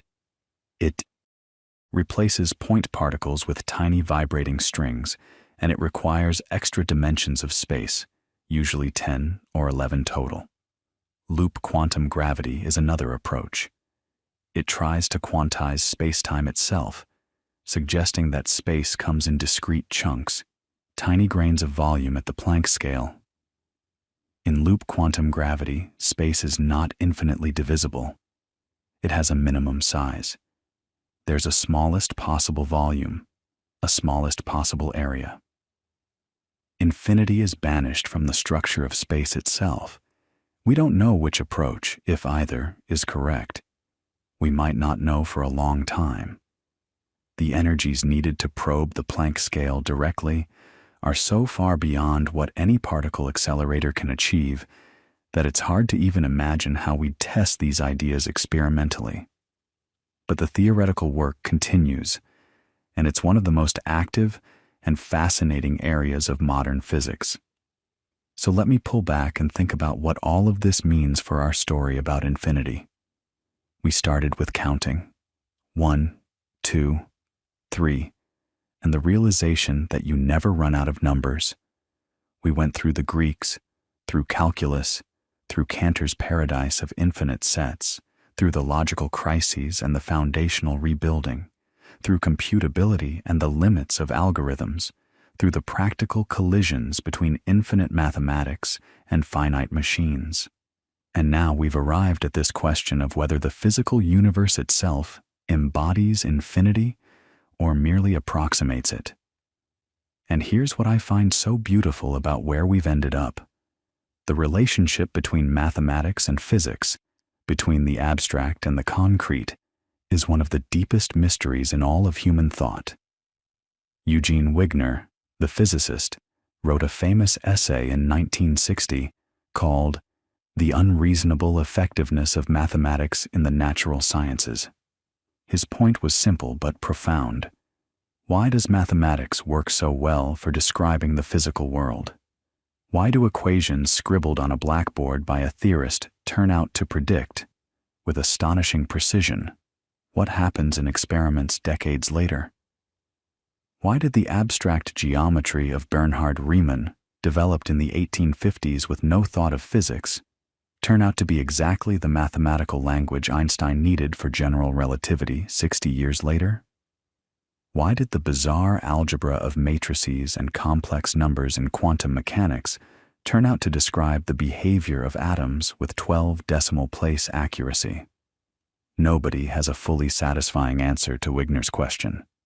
Some people think mathematics is discovered, not invented, that mathematical structures are real things that exist independently of human minds, and the physical universe is, in some deep sense, a mathematical structure. Tegmark again has pushed this idea to its logical extreme with what he calls the mathematical universe hypothesis. The idea that the universe doesn't just have mathematical properties, it literally is a mathematical structure. Others think mathematics is a human invention, a tool we've crafted to describe patterns, and its effectiveness is no more mysterious than the effectiveness of language for describing emotions. The truth is probably somewhere in between, or somewhere we haven't thought of yet. But what's relevant for us, tonight, lying here in the dark, is that infinity sits right at the heart of this mystery. Because infinity is the place where mathematics and physics diverge most dramatically. In mathematics, infinity is perfectly well defined, rigorously axiomatized, and endlessly productive. Cantor's transfinite numbers, the infinite dimensional spaces of functional analysis, the infinite series and limits that underpin all of calculus. These are not vague hand-waving. They are precise, logical structures that mathematicians work with every day. But in physics, infinity is almost always a warning sign. When a physical theory predicts an infinite value, an infinite density, an infinite energy, an infinite force, physicists don't celebrate. They worry. Because an infinite prediction usually means the theory has been pushed beyond its domain of validity. It means something is missing from the model. Think about what happens at the center of a black hole, according to general relativity. All the mass is compressed into a single point of zero volume and infinite density, a singularity. But almost no physicist believes that's what's really there. They believe the singularity is a signal that general relativity is breaking down, that you need a theory of quantum gravity to describe what's actually happening in that extreme environment. The infinity is a placeholder for our ignorance, and this tension between mathematical infinity, which is precise and beautiful and logically sound, and physical infinity, which is suspicious and probably signals a gap in our understanding.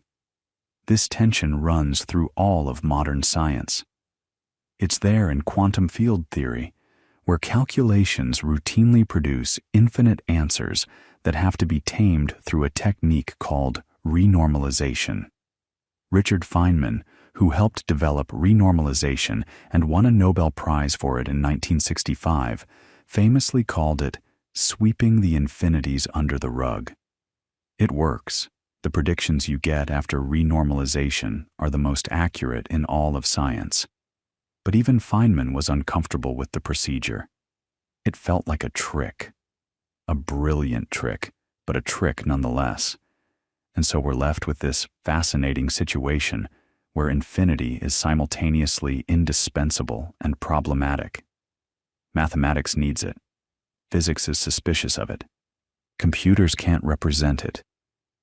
And yet somehow, the interplay between all three, the pure mathematics of the infinite, the physical theories that use infinity as a tool, and the finite machines that approximate everything, somehow that interplay produces the technological civilization we live in. Every GPS satellite solving relativistic equations, every weather model simulating fluid dynamics, every quantum computer manipulating superpositions of states, all of it sits at the intersection of the infinite and the finite, the exact and the approximate, the ideal and the real. And that brings me to something I've been saving, a story that ties together so many of these threads in a way that I think is really beautiful. And it starts with a question that sounds almost childish in its simplicity. How long is a coastline? Seriously. Pick a coastline, Britons say. How long is it? You'd think this would be straightforward. Get a map, trace the outline, measure it. Done. But in 1967, a mathematician named Benoit Mandelbrot published a paper called How Long is the Coast of Britain? And the answer he gave was, essentially, it depends on the size of your ruler. And that answer turned out to be one of the most profound observations in 20th century science. Here's what he meant. If you measure Britain's coastline with a ruler that's 100 kilometers long, you lay it along the coast, counting how many times it fits, and you get a certain number. But the coastline is jagged, right? It's got bays and peninsulas and inlets. A 100-kilometer ruler just cuts across those features in straight lines. It misses all the detail. So now use a 50-kilometer ruler.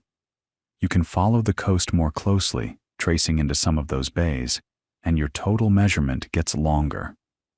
Use a 10-kilometer ruler, and it gets longer still. A 1-kilometer ruler, longer again. A 1-meter ruler, and you're tracing around individual rocks, a 1 centimeter ruler, and you're following the edges of pebbles. And here's the thing. The total length just keeps growing. It doesn't converge to some fixed number. The smaller your ruler, the longer the coastline becomes. Now, in the real physical world, this process does eventually stop. You get down to the scale of atoms, and the concept of a smooth edge breaks down. But mathematically, if you imagine an idealized coastline with jaggedness at every scale, bumps on bumps on bumps all the way down forever, then the length is infinite. Not because the coastline stretches off to infinity, but because it has infinite detail packed into a finite area. The coastline fits inside a finite region of space. You could draw a circle around Britain, and yet the boundary itself, if it had structure at every scale, would be infinitely long. And this is where Mandelbrot introduced a concept that changed how we think about geometry, and honestly, about infinity itself. He called these shapes fractals. The word comes from the Latin fractus, meaning broken or fragmented, and what makes a fractal special is self-similarity, the property that when you zoom in, you see a smaller version of the same pattern, and when you zoom into that, another smaller version, and so on. Think of a fern leaf. The whole leaf has a certain shape, but each branch of the leaf looks like a miniature copy of the whole thing, and each sub-branch looks like an even smaller copy. Or think of a river system seen from above. The main river branches into tributaries, and each tributary branches into smaller streams, and each stream branches into creeks, and the branching pattern at every scale looks roughly the same. Mandelbrot didn't invent the mathematical objects themselves. Some of them had been around for decades, treated as curiosities, as monsters even. There was the Koch snowflake, invented by the Swedish mathematician Helge von Koch in 1904. You start with an equilateral triangle. On each side, you add a smaller equilateral triangle in the middle third. Now each of the new sides gets its own smaller triangle. You repeat this forever. The result is a curve that encloses a finite area. You can calculate it. It's 8/5 the area of the original triangle. But the perimeter is infinite. Truly infinite. Each step makes the perimeter 4/3 as long as the previous step. And after infinitely many steps, 4/3 multiplied by itself infinitely many times diverges to infinity. So you have this snowflake shape that fits in the palm of your hand, finite area, but with a boundary that's infinitely long. It's a real mathematical object, rigorously defined, not a paradox, not a trick. Just infinity showing up in a place where your intuition says it shouldn't. And here's what's really clever about Mandelbrot's insight. He asked, "What dimension is this thing?" The Koch snowflake isn't really a one-dimensional line because it's too crinkly, too space-filling. But it's not a two-dimensional surface either. It's something in between. Mandelbrot used a concept called Hausdorff dimension, named after Felix Hausdorff, who developed it back in 1918, and showed that the Koch snowflake has a dimension of roughly 1.26, not 1, not 2. A fraction, a fractional dimension. That's where the name fractal comes from. And Britain's coastline? Mandelbrot estimated its fractal dimension at about 1.25. Norway's coastline, with all those fjords, comes in higher, around 1.52. Smoother coastlines score closer to 1. The fractal dimension tells you, in a precise mathematical way, how much complexity is packed into a shape, how aggressively it fills space as you zoom in. Now, you might be thinking, this is beautiful mathematics, but does it actually matter? And the answer is yes, enormously, because nature is full of fractals. Your lungs are fractals. The bronchial tubes branch and branch and branch, about 23 levels of branching, creating an enormous surface area packed into your chest cavity. If you could unfold all the surfaces in your lungs and lay them flat, they'd cover something like 50 to 75 square meters. That's roughly the floor area of a small apartment, folded up inside your rib cage. And the reason is exactly the same principle as the coastline. By having structure at many different scales, by branching and branching again, you pack an effectively infinite surface into a finite volume. Your lungs need that surface area to exchange oxygen and carbon dioxide efficiently. Evolution discovered fractal geometry long before Mandelbrot did. Your circulatory system is the same way. Blood vessels branch from arteries to arterioles to capillaries, each level smaller. The total network's so vast that if you laid all your blood vessels end to end, they'd stretch something like 100,000 kilometers. That's enough to wrap around the Earth 2.5 times, all packed inside one human body. Fractal branching is how nature solves the problem of connecting every cell to the supply network while keeping the whole system compact enough to fit inside a body. And this connects back to something we talked about much earlier, Cantor's discovery that infinity comes in different sizes. Because fractals give us a geometric way to see that same idea. The set of points on a line segment is uncountably infinite, right? Cantor proved that. Well, a fractal curve like the Koch snowflake is also uncountably infinite in its point set, but it has more geometric complexity than a straight line. It's more infinite in a spatial sense, even though the cardinality of its points is the same. The fractal dimension captures something that cardinality alone misses. It measures the texture of infinity, if you will. How densely packed, how richly structured. Mandelbrot himself was a fascinating character, by the way.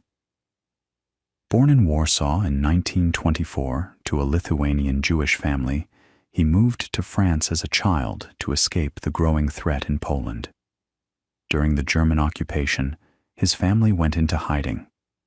His uncle, Solem Mandelbrot, was a mathematician at the Collège de France, and young Benoit grew up around mathematical ideas, but never fit neatly into the French academic system. He was brilliant but unconventional. He had an extraordinary ability to think visually, to see patterns where others saw noise.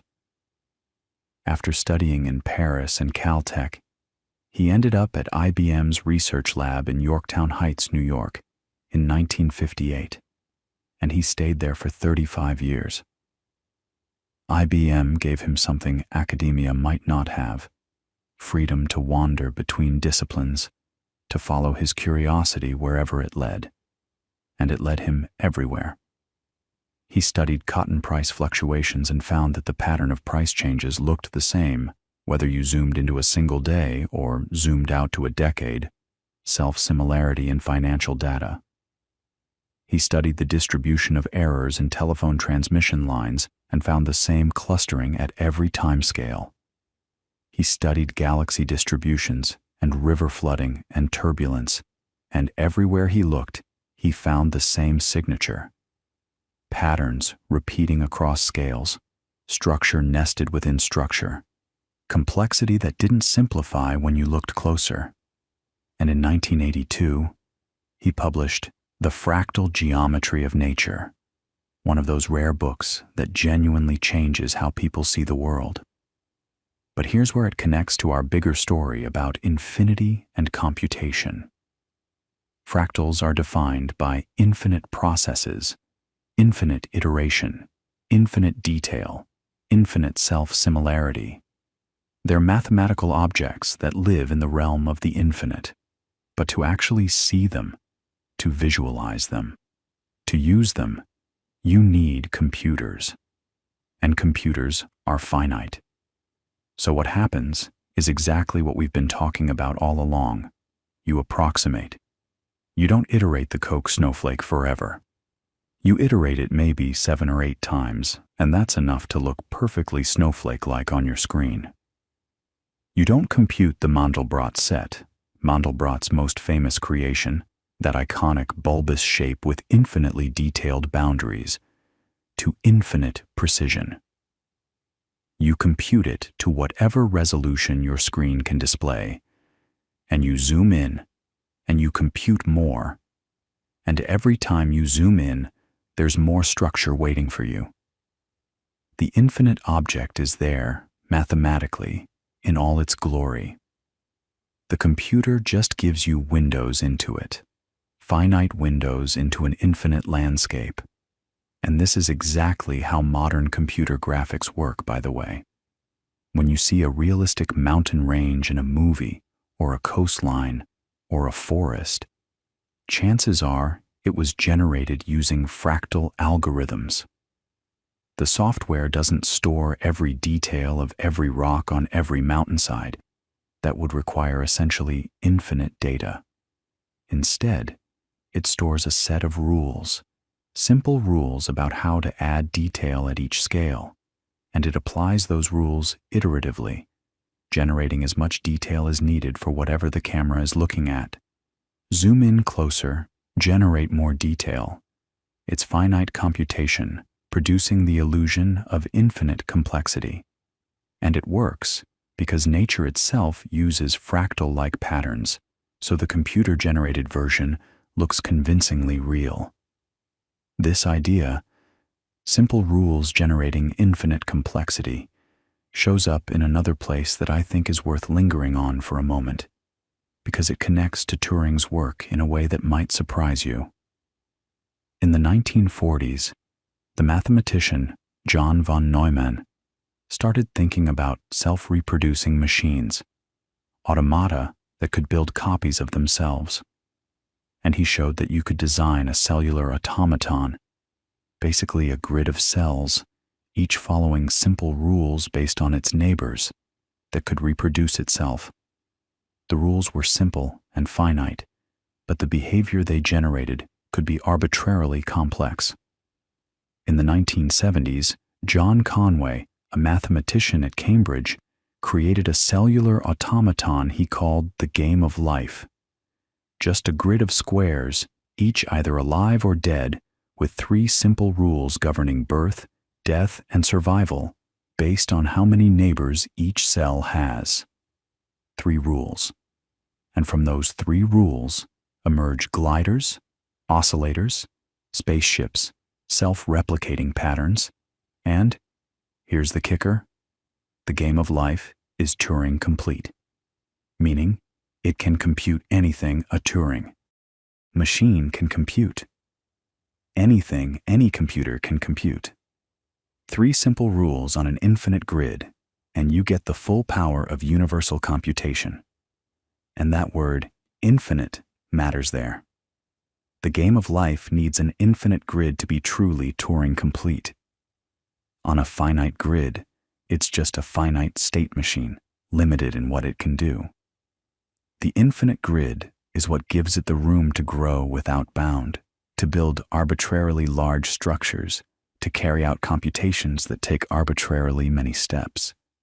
Once again, infinity is the ingredient that turns something limited into something universal. Which brings up a question that I find genuinely haunting, one that sits right at the boundary between mathematics and philosophy and physics. And it's a question that people like Roger Penrose and Max Tegmark and Gregory Chaitin have all wrestled with in different ways. The question is this: is the universe itself a computation?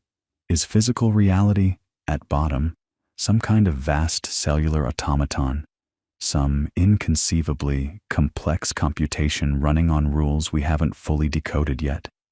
And if it is, does that mean the universe needs infinity, the same way Conway's game of life does? That without an infinite substrate, reality itself would be too cramped to produce the richness we see around us? It's a beautiful question, and honestly, nobody has a definitive answer. But let's sit with it for a moment, because the different ways people have approached it tell you a lot about how infinity threads through the deepest questions we can ask. Konrad Zuse, The German engineer who built one of the world's first programmable computers in his parents' living room in Berlin in the late 1930s was actually one of the first people to seriously propose this idea. In 1969, he published a book called Rechnender Raum, Calculating Space, where he suggested that the universe might literally be a cellular automaton. Not metaphorically, not as a useful analogy. He meant that the fabric of reality might be a discrete grid of cells updating according to deterministic rules, and that physics as we know it, gravity, electromagnetism, quantum mechanics, all of it, might emerge from those rules the way gliders and spaceships emerge from Conway's 3 simple rules. Most physicists at the time didn't take it very seriously. It felt too speculative, too far from the continuous mathematics of general relativity and quantum field theory. But the idea never went away. It kept resurfacing, dressed in different clothes. Ed Fredkin, a computer scientist at MIT, picked up the thread in the 1980s and pushed it further. He called his version digital physics, the hypothesis that the universe is fundamentally informational, that at the very bottom, below quarks, below quantum fields, below space-time itself, there are bits, zeros and ones, computation all the way down. And Stephen Wolfram, the physicist and software entrepreneur, explored similar territory in his massive 2002 book, A New Kind of Science, where he cataloged the behavior of simple computational rules and argued that the complexity of the physical universe could emerge from something surprisingly simple, a small program running on a vast scale. Now here's what's interesting about all of these proposals from the perspective of our conversation about infinity. If the universe really is a computation, then the question of whether it's finite or infinite becomes incredibly concrete. A computation runs on some kind of substrate. It processes information in steps, and you have to ask, is the number of steps finite or infinite? Is the amount of information finite or infinite? Is the grid, whatever the grid is, finite or infinite?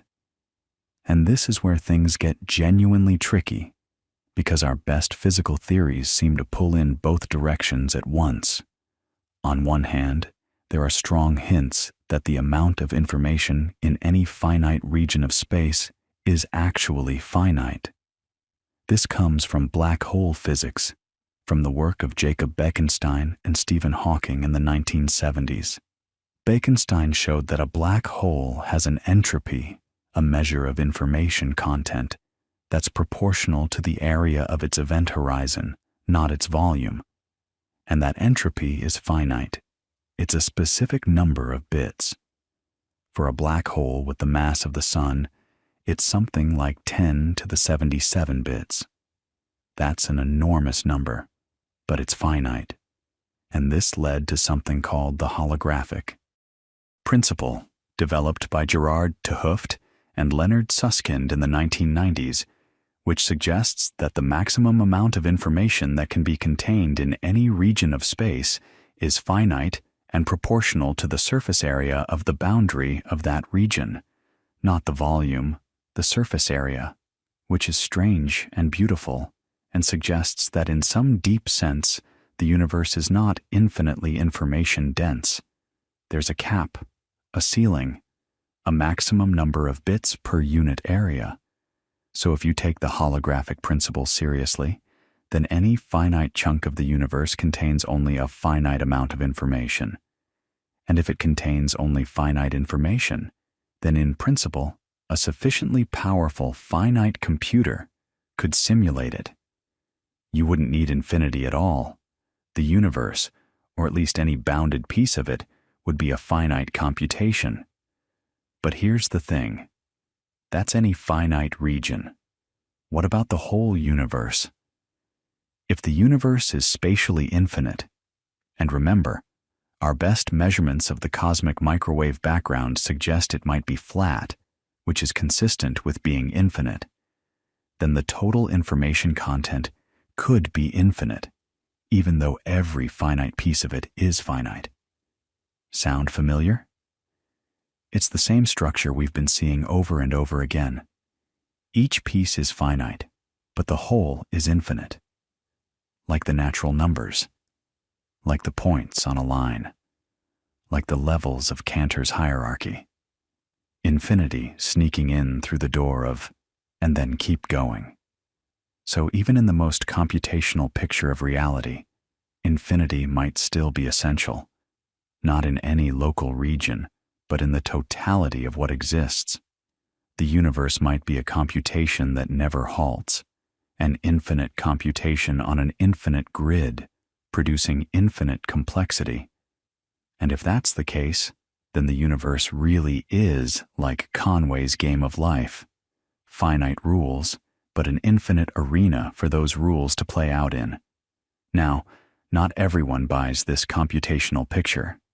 Roger Penrose, for instance, has argued for decades that the human mind does something that no Turing machine can do.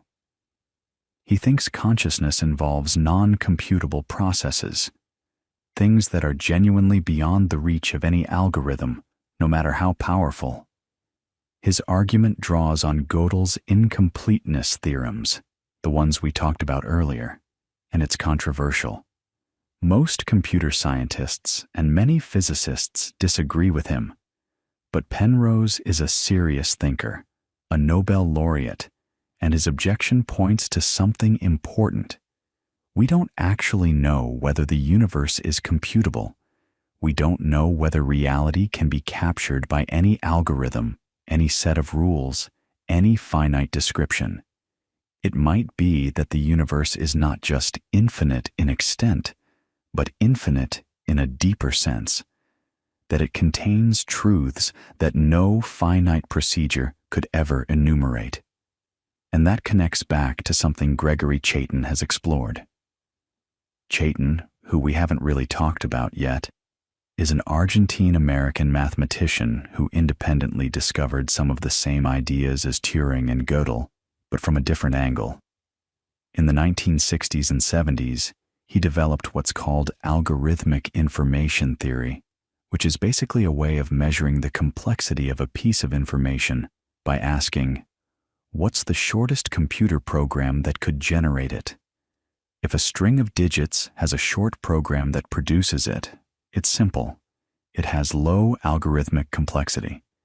If the shortest program that produces it is basically as long as the string itself, then the string is random. It's incompressible, irreducible, maximally complex.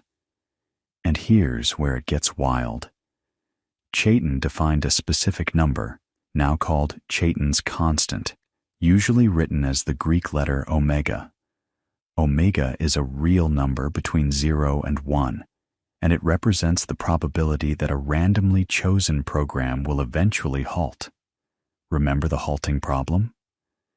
Turing showed that no algorithm can decide in general whether a given program halts or runs forever. Well, Chaitin's omega encodes the answers to all possible halting problems in a single number. Every digit of omega contains information about whether some specific program halts, and because the halting problem is undecidable, omega is uncomputable. No algorithm can generate its digits. No finite procedure can pin it down. It's a perfectly well-defined real number. It exists, mathematically speaking, but it's unknowable in any constructive sense. You can compute the first few digits with enormous effort, but you can never compute all of them. The information is there, in principle, but it's locked away behind the barrier of uncomputability. Think about what that means. There's a single number, a point on the number line, that contains more information than any algorithm could ever produce. It's infinite, not in magnitude. It's less than 1, but in complexity, in depth, in the amount of structure packed into its decimal expansion. And it's not some exotic construction that mathematicians invented for fun. It emerges naturally from the most basic questions about computation. It's a direct consequence of the things Turing discovered in 1936. So infinity shows up not just in how big things are, but in how complex things can be. Not just in the count of numbers or the extent of space, but in the depth of information, the richness of structure, the inexhaustibility of mathematical truth. And I think that's maybe the deepest lesson of this whole journey we've been on tonight. Infinity isn't one thing. It's not a single idea that you either get or you don't. It's a whole landscape, a vast, sprawling territory that mathematicians and physicists and computer scientists and philosophers have been exploring for thousands of years, and they're still finding new corners of it, still being surprised by what they find. We started with something so simple, a child asking, "What's the biggest number?" And the answer, that there is no biggest number, that you can always add one more, seemed almost trivially obvious. But look where it led. It led Zeno to paradoxes that took 2,000 years to resolve. It led Cantor to the discovery that some infinities are bigger than others, that there's a hierarchy of infinities climbing upward without end. It led Gödel to the realization that any mathematical system rich enough to talk about infinity will contain truths it can never prove. It led Turing to the discovery that some questions can never be answered by any machine, no matter how powerful. It led to the strange, beautiful fact that a number less than 1, Chaitin's omega, can contain more information than the entire output of every computer that will ever be built. And in the physical world, infinity keeps showing up as both an invitation and a warning. It's there in the singularity at the heart of a black hole, where our equations break down and something new is needed. It's there in the quantum vacuum, where an infinite number of virtual particles flicker in and out of existence, and physicists have to use clever tricks to extract finite answers from infinite sums. It's there in the cosmic microwave background, whispering hints about whether the universe extends forever or wraps back on itself. It's there in the fractal geometry of coastlines and clouds and the branching of your lungs, where finite matter organizes itself into patterns of infinite complexity. And you know what I find most remarkable? After all of this, after Cantor and Gödel and Turing and Cohen and all the rest, we still don't know the answer to some of the most basic questions about infinity. We still don't know whether the continuum hypothesis is true or false, or whether that question even has a definitive answer. We still don't know whether physical space is continuous or discrete at the smallest scales. We still don't know whether the universe is finite or infinite. We still don't know whether P equals NP. These aren't obscure technical puzzles. They're fundamental questions about the nature of reality and the limits of knowledge. And they're all tangled up with infinity in one way or another. But here's what I think is the most comforting thing about all of this, especially right now, especially as you're lying there and your thoughts are getting softer and slower. Infinity isn't something you need to master. It's not something anyone has mastered. The greatest mathematicians who ever lived, Cantor, Gödel, Turing, they didn't conquer infinity. They explored it. They mapped little pieces of it. They came back with stories, with theorems, with warnings, with wonders, and then they passed those stories along, the way I've been passing them along to you tonight. And the thing about infinity is that it's patient. It's not going anywhere. It was here before anyone thought about it, and it'll be here long after. The natural numbers will keep going. The real numbers will. keep filling in every gap. Cantor's hierarchy will keep climbing. And somewhere, right now, some mathematician is probably lying awake, not trying to sleep like you, but genuinely unable to sleep, because they've glimpsed some new corner of the infinite, and they can't stop thinking about it. That's how it's always been, that restless, quiet wonder.